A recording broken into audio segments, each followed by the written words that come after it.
Hi friends, ഞാൻ അൽത്തു കാസർഗോഡാണ്. അപ്പോൾ നമ്മൾ ഇന്ന് ചർച്ച ചെയ്യാൻ പോകുന്നത് ആദില നൂറ.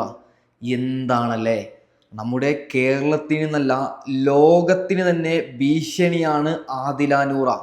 അതായത് പെണ്ണും പെണ്ണും ഒരുമിച്ച് ജീവിക്കുക, ആണും ആണും ഒരുമിച്ച് ജീവിക്കുക. എന്താണല്ലേ. അപ്പോൾ ഏതായാലും ഞാൻ ഇന്ന് ഇവരുടെ കാര്യം ചർച്ച ചെയ്യാനുള്ള കാരണം ലൈവ് ഇടുകയാണ്. ലൈവിൽ പച്ചക്ക്, അതായത് എന്തൊക്കെ തോന്നിവാസങ്ങളാണ് ഇവരുടെ ലൈവിൽ വിളിച്ചു പറയുന്നത്. അപ്പോൾ അതിനെക്കുറിച്ച് റിയാക്ട് ചെയ്യാമെന്ന് വിചാരിച്ചു. അപ്പോൾ ആദ്യം ഇവരുടെ ലൈവിൽ ഒരാൾ ചോദിക്കുകയാണ്, എന്തുകൊണ്ടാണ് നിങ്ങളുടെ പാരൻസ് അംഗീകരിക്കാത്തത്?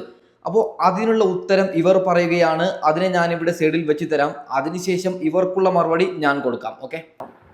ചേച്ചി, സ്റ്റിൽ പാരൻസ് എന്താ ഇതുവരെ നിങ്ങൾ ആക്സെപ്റ്റ് ആക്കാതെ? നിങ്ങൾ വലിയ കുറ്റമൊന്നും ചെയ്തില്ലല്ലോ, പരസ്പരം സ്നേഹിച്ചു പോയെന്നല്ലേ ഉള്ളൂ. സ്നേഹത്തിന് ജെൻഡർ ആവശ്യമില്ല, പിന്നെ എന്താ പാരൻസ് ആക്സെപ്റ്റ് ചെയ്യാതെ? ഒന്നാമത്തെ കാര്യം, ഞങ്ങൾ വന്ന മതം ഇസ്ലാമാണ്. റിലീജിയസ് സംഭവങ്ങൾ കൊണ്ടും അത് ഒന്നാണ്.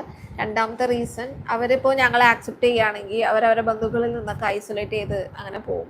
Because they value people more than there children. അതുണ്ട്. മൂന്നാമത്തേത്, ആൾക്കാരെന്ത് വിചാരിക്കും. പിന്നെ ഏറ്റവും ഫസ്റ്റ്, റിലീജിയനൊക്കെ മുന്നേ നിൽക്കുന്നത് ഈഗോ, വാശി. അവര് നോക്കുക, ഇവൾ വിചാരിച്ചത് ഇവളെന്തോ പുണ്യമായ ഒരു പ്രവർത്തി ചെയ്തത് കൊണ്ടാണ് ഇവരുടെ പാരൻസ് ഇവരെ അംഗീകരിക്കാത്തതെന്ന്. നോക്കുക, ലോകത്തിന് തന്നെ ഭീഷണിയാകുന്ന ഒരു പ്രവൃത്തിയല്ലേ ഇവന്മാർ ചെയ്തത്.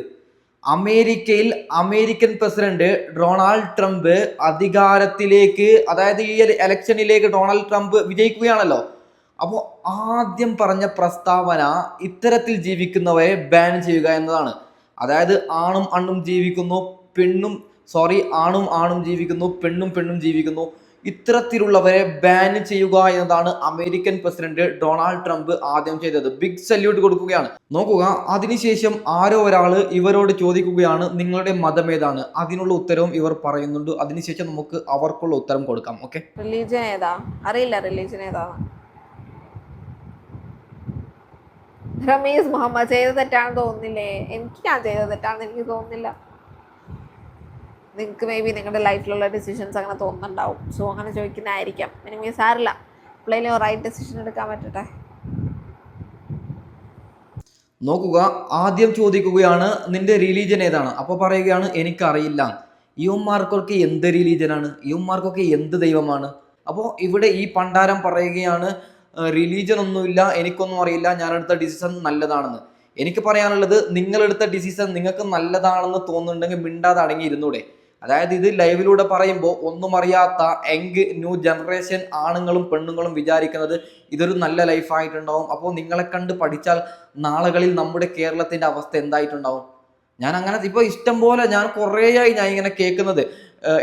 ഞാൻ കഴിഞ്ഞ പ്രാവശ്യം ഒരു ചെറിയൊരു വാർത്ത കേൾക്കാനായി.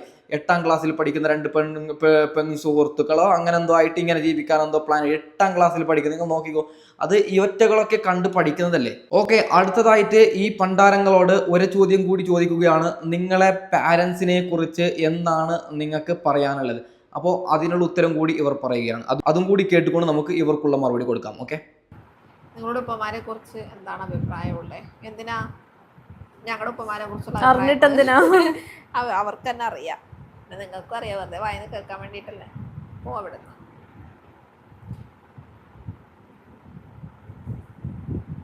ഈ ലോകത്തോട് ചെയ്യാവുന്നതിൽ വെച്ച് ഏറ്റവും വലിയ തെറ്റാണ് ആദില നൂറ നിങ്ങൾ ചെയ്തുകൊണ്ടിരിക്കുന്നത്. കാരണം ഇത് നിയമപരമായിട്ട് ശരിയാണെങ്കിലും ഒരു കാര്യം ഞാൻ പറയാം, ഇത് നമ്മുടെ സൊസൈറ്റി പരമായിട്ട് ഇത് അത്ര ശരിയായിട്ട് എനിക്ക് തോന്നുന്നില്ല. നാളുകളിലുള്ള യങ് ജനറേഷനെ നിങ്ങൾ ഇല്ലാതാക്കുന്നു, നിങ്ങൾ വടക്കാക്കുന്നു, അങ്ങനെ തന്നെ ഞാൻ പറയുകയാണ്. ഇതൊക്കെ നിങ്ങൾ എവിടെ നിന്ന് വീണ്ടും ഞാൻ ഒരൊറ്റ കാര്യം പറഞ്ഞുകൊണ്ട് ഞാൻ വൈൻഡ് അപ്പ് ചെയ്യുകയാണ്. നിങ്ങൾക്ക് ഇനിയും ഇഷ്ടംപോലെ സമയമുണ്ട്, വലിയൊരു ഏജൊന്നും ആയിട്ടില്ല.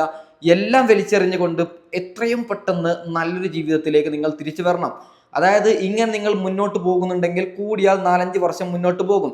അതൊരു 5 വർഷം കഴിഞ്ഞിട്ടാണ് നിങ്ങൾ ഈ ഡിസിഷൻ, അതായത് ഈ തീരുമാനം വേണ്ടാന്ന് വെക്കുമെന്ന് പറഞ്ഞാൽ നിങ്ങളുടെ ലൈഫിൽ കുറേ പ്രശ്നങ്ങളുണ്ടാവും ആദ്യം സെറ്റ് ആവാൻ വേണ്ടി. ഇപ്പോൾ ഈ സമയത്ത് നിങ്ങൾ ഇതിനൊക്കെ വിട്ട് നല്ല രീതിയിൽ ജീവിക്കാൻ തുടങ്ങിയാൽ ഒരു 5 വർഷം കഴിയുമ്പോൾ നിങ്ങളൊന്ന് സെറ്റായി വരും. അപ്പോൾ എനിക്ക് പറയാനുള്ളത്, ഇപ്പോൾ നിങ്ങളുടെ ചോരത്തിളപ്പ് കൊണ്ടാണ് ഈ സമയത്ത് ഇങ്ങനെയൊക്കെ തോന്നുന്നത്. ഇതിനൊക്കെ ഒഴിവാക്കി നല്ല രീതിയിൽ ജീവിക്കുക, നല്ല രീതിയിൽ തിരിച്ചു വരിക എന്ന് പറഞ്ഞുകൊണ്ട് ഇവന്മാരെ കണ്ട് ആരും ഇത്തരത്തിൽ പഠിക്കല്ലേ എന്ന് പറഞ്ഞുകൊണ്ട് ഞാൻ ഈ വീഡിയോ വൈൻഡപ്പ് ചെയ്യുകയാണ്. Okay, by.